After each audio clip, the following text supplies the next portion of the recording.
Hey everyone, so it's finally time to start testing other cameras aside from that found in smartphones.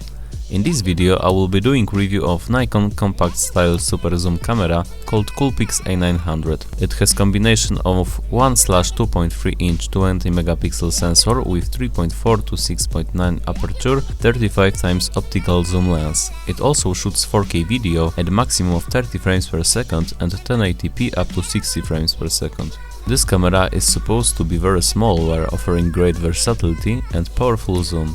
However, nothing is for free and I will show you what I mean by that later in this review. Now let's take a closer look at the camera, its features and performance. I will start with size, build quality and design.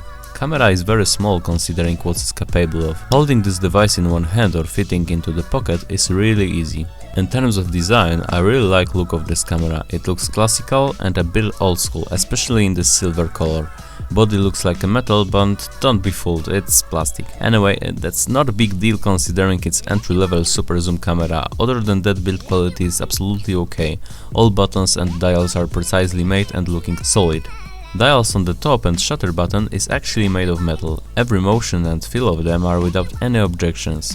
As you can see, screen is articulating, so that's great news for any vloggers and people shooting in poorly accessible places when you need to reach out a bit. Camera is very easy to use. User interface is very minimalistic, especially settings. Nikon did awesome improvement in this aspect. People not very familiar with tech shouldn't have much problems, but that's not mean all the functions were cut out. You still got P, A, S, M modes on the dial and extra section when you enter these modes in the settings. So you can play with exposure, shutter speed, white balance and ISO without any problem. As far as image quality goes, for average consumer it should be absolutely okay, but don't expect performance like in entry-level DSLR or even cameras in the flagship smartphone in some aspects, like in the Samsung Galaxy S8. And in the fact, I'm not really mad at this, because doing such powerful zoom in camera this small for such a price with quality of a DSLR is just not possible at the moment. Autofocus is better than I expected from my previous Nikon Super Zoom P600, but not as good as some more advanced systems, for example contrast and phase detect autofocus. Still, it gets job done, even in the zoom. Sharpness and level of detail is good. But you cannot really go into the crop appreciating that detail level. There is some noise and flatness typical for smaller sensor when you zoom a picture a little bit. Dynamic range is okay, but there are some small problems with landscape images. When the sun is shining, nearby area gets blown out. Low light performance is not super strong point of this camera. In artificial lighting, colors are a bit washed out, and most of the time camera wants to lower shutter speed and use its optical image stabilization to shoot something at night. Results are mixed. It depends how steady you hold the camera. Overall, pictures in daytime are sharp with vibrant, pretty accurate color tone.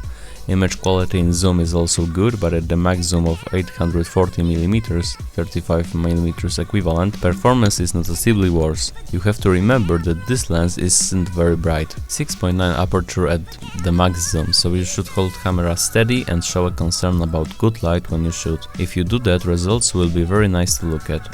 In terms of video recording, zooming is pretty fast in photo mode. Unfortunately, when you record a video, it's much slower. Stabilization in 4K is not very well functioning, because in this resolution you cannot turn hybrid stabilization function on, video gets pretty shaky. Movies are kind of digitally over-sharpened, colors are a bit more on the saturated side rather than flat and neutral. When it comes to exposure control, most of the time it's okay, but it's nothing to write home about, and it has same problems found in iPhone 7, which is this weird exposure lag when you switch from bright to dark object.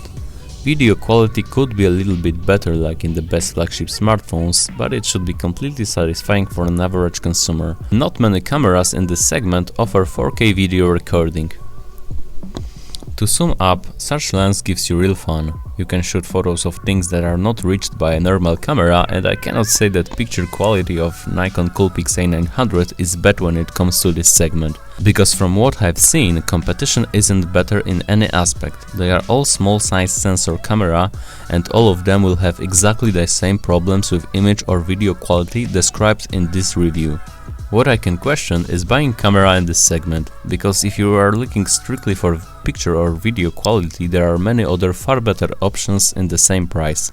For example, entry-level DSLR like Nikon D3300 with its big 24 megapixel APS-C size sensor with 18 to 55mm lens. If you want a super zoom in the same price, you can also buy Nikon Coolpix B700 with its 60x optical zoom, or something as crazy as Coolpix P900 with 83x optical zoom. Picture and video quality will be similar, but camera will reach even more things, although it will be bigger. That said, buying this camera is a brilliant idea if you need that compact size super zoom, and by no means quality from this little guy is bad. But personally, I would choose the DSLR or Nikon Coolpix B700 over the A900 any day, because you get more things for the price, and this pocket-fitting size is not a deal breaker for me. Most of the time I had my phone with me to shoot something on the go, and camera is something additional that I carry on intentionally, so it all depends what you need. That's all. Thank you all for watching, subscribe to my channel, rate my video, and see you later.